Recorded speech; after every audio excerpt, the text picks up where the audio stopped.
Assalamualaikum warahmatullahi wabarakatuh.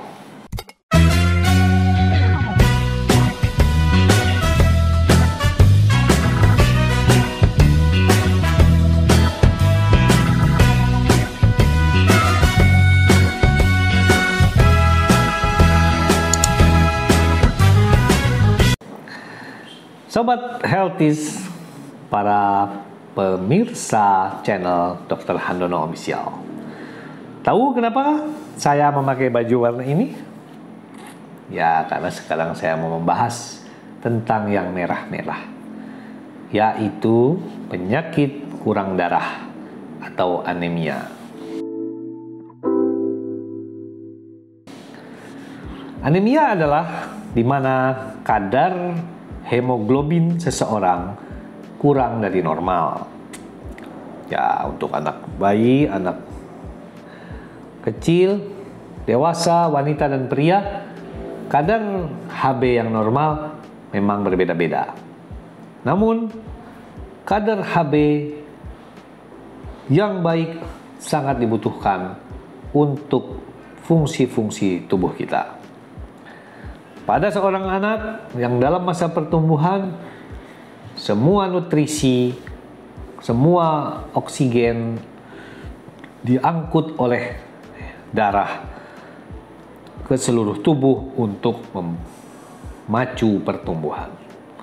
Pada orang dewasa, pada wanita, darah selalu dibutuhkan untuk kegiatan sehari-hari, untuk aktivitas berat, bekerja, dan sebagainya.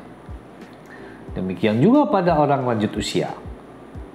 Darah sangat dibutuhkan karena fungsi-fungsi organ yang lain yang sudah menurun pada orang lanjut usia harus diimbangi dengan kadar hemoglobin yang cukup agar fungsi-fungsi tubuh tetap normal. Anemia dapat disebabkan oleh berbagai hal. Anemia ada yang disebabkan oleh kekurangan zat besi. Ya, karena produksi darah di dalam sumsum tulang membutuhkan zat besi. Apabila proses ini terhambat, maka akan terjadi anemia. Anemia akibat kekurangan zat besi ini terjadi biasanya pada orang-orang yang malnutrisi, yang kurang mendapat gizi yang baik, dan adanya kehilangan darah yang terus-menerus, seperti pada penyakit radang lambung, ada perdarahan sedikit, namun setelah berlangsung lama, darah yang keluar akan membawa serta zat besi terbuang, sehingga lama-kelamaan terjadi anemia akibat kekurangan zat besi. Demikian juga pada menstruasi setiap bulan, apalagi yang jumlahnya maupun durasi menstruasinya lama, maka kadang-kadang asupan zat besi dari makanan menjadi kurang, sehingga terjadilah anemia akibat kekurangan zat besi. Ada jenis anemia yang lain yang disebut anemia hemolitik, di mana produksi darah baik, kemudian bentuk dan semuanya baik, namun darah pada orang anemia hemolitik ternyata hancur dan pecah lebih cepat dari seharusnya, di mana rata-rata umur sel darah merah yang normal adalah 3 bulan sampai 100 hari. Namun, karena hal-hal tertentu, sel darah merah menjadi rusak sebelum waktunya. Di antaranya, misalnya adanya penyakit autoimun. Ya, autoimun adalah penyakit di mana sistem imun dan kekebalan tubuh manusia menjadi salah arah. Harusnya melawan kuman penyakit, melawan musuh dari luar, namun ternyata sistem imun juga bisa terjadi kesalahan menyerang sel-sel tubuhnya sendiri, termasuk sel darah merah. Bisa juga disertai kekurangan juga pada sel trombosit, bisa juga penyakit autoimun yang sistemik atau global menyerang juga organ-organ lain, contohnya pada penyakit lupus.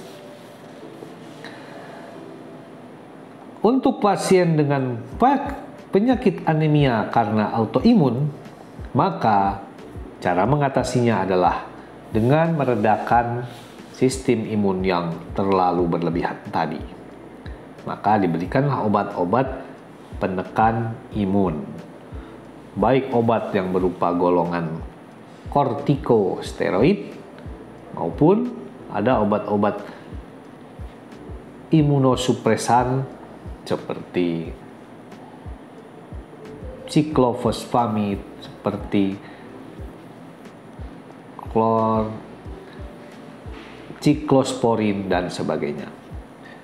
Maka perlu segera kita mendeteksi penyebab anemia apa yang sebenarnya terjadi.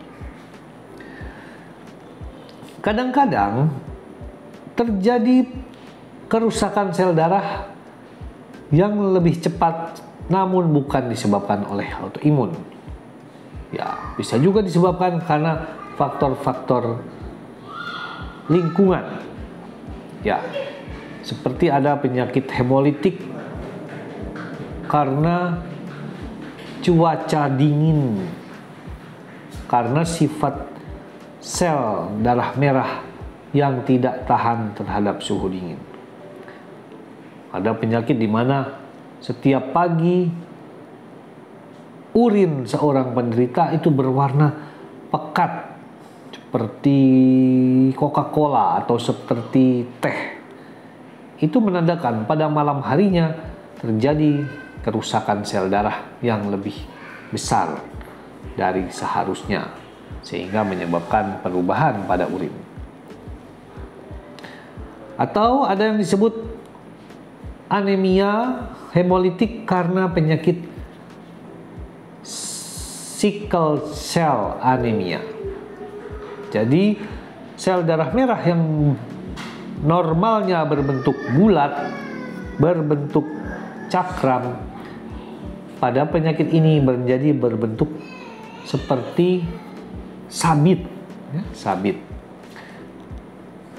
Nah, sel darah yang berbentuk sabit ini apabila mengalir di dalam pembuluh darah mengalami kerusakan yang lebih cepat daripada sel-sel yang normal.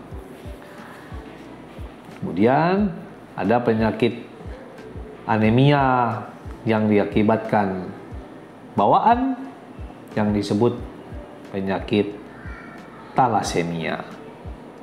Talasemia di mana sel-sel darah merah memiliki kelemahan dan rusak sebelum waktunya adalah suatu penyakit yang diturunkan secara genetik dan penderita menjadi sering kekurangan sel darah merah.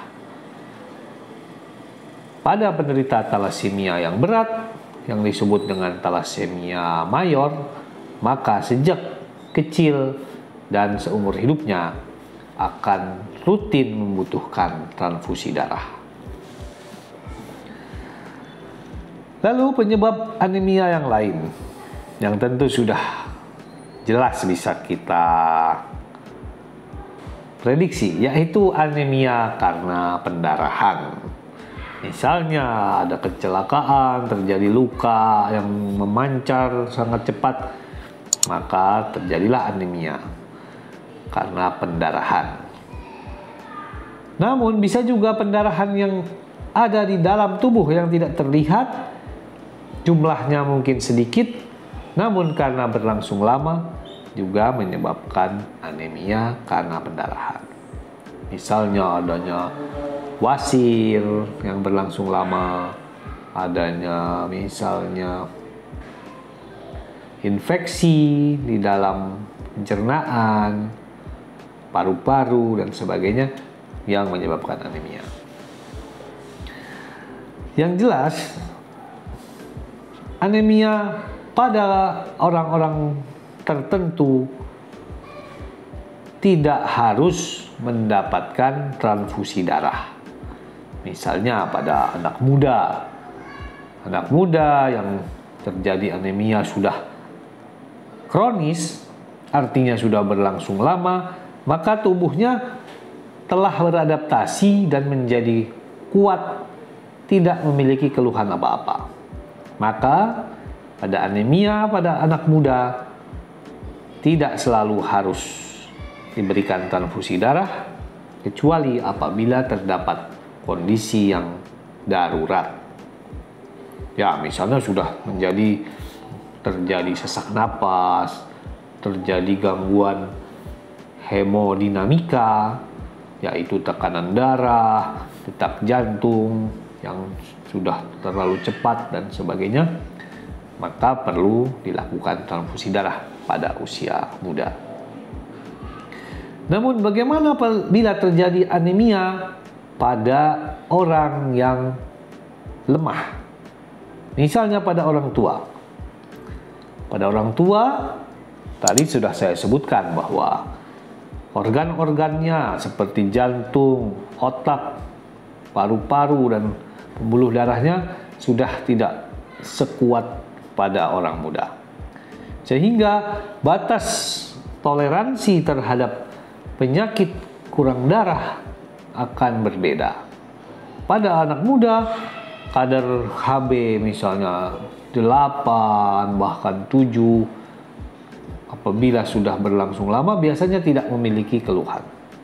Namun pada orang tua Hb 10, 11 itu sudah terasa mengganggu aktivitas, membuat nafas menjadi sesak. Bahkan ada pasien lanjut usia yang memiliki penyakit komorbid seperti penyakit jantung, penyakit paru-paru, penyakit saraf, perlu segera ditransfusi darah. Kenapa? Karena di saat hemodinamika terganggu, aliran darah yang tidak lancar dan sel darah merah yang kurang, maka akan terjadi kekurangan oksigen dan nutrisi pada organ-organ vital. Seperti pada otak, bisa menyebabkan stroke.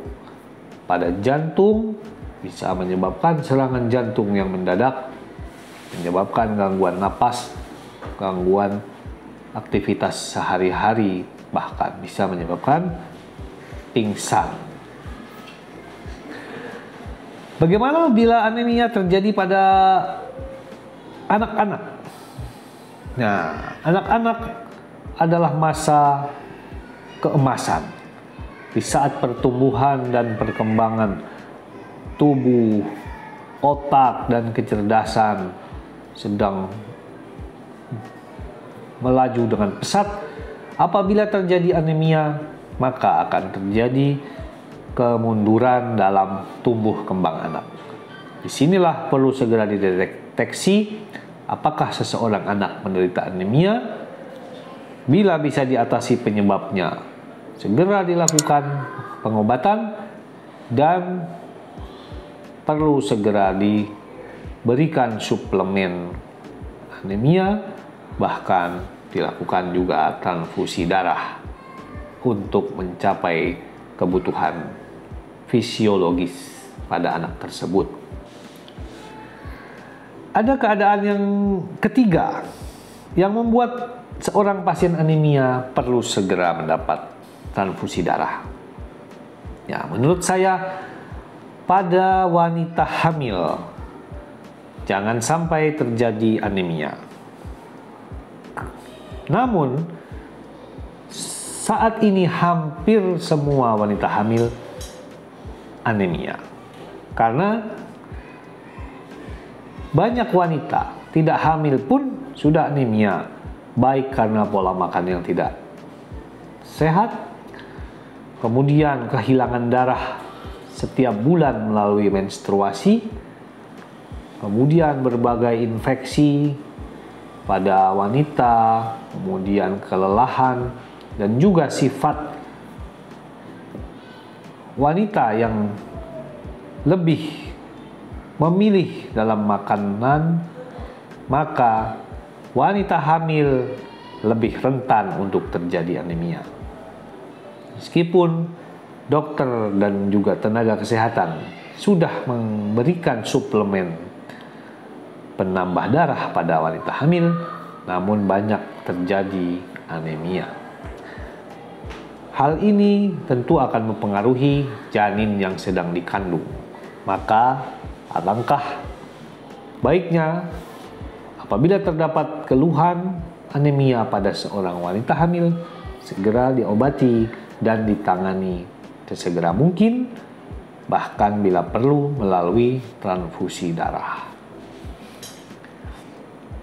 Memang kita tahu bahwa transfusi darah pun bukan suatu tindakan yang sepenuhnya aman. Transfusi darah mengandung risiko alergi, reaksi transfusi, bahkan risiko adanya penularan infeksi. Namun, semakin berjalannya kemajuan teknologi, efek-efek samping dari transfusi darah sebagian besar sudah berhasil diatasi. Banyak infeksi, screening terhadap berbagai virus maupun bakteri pada produk transfusi darah sudah dilakukan, mampu meminimalkan risiko penularan kuman melalui darah. Yang menjadi perhatian kita semua adalah jangan sampai terjadi suatu anemia yang tidak disadari, terjadi berlangsung lama, akan memiliki dampak komplikasi yang tidak ringan. Bisa menyebabkan gangguan jantung, gangguan tingkat kecerdasan, gangguan pertumbuhan, bahkan apabila terjadi kekurangan darah yang fatal bisa menyebabkan gangguan kesadaran dan stroke. Baik, inilah topik tentang anemia. Nanti kita akan lanjutkan tentang topik-topik yang lain yang juga penting untuk kita semua.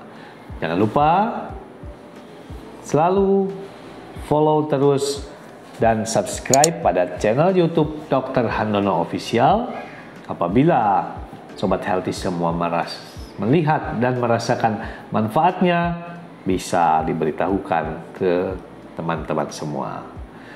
Sampai jumpa lagi. Assalamualaikum warahmatullahi wabarakatuh.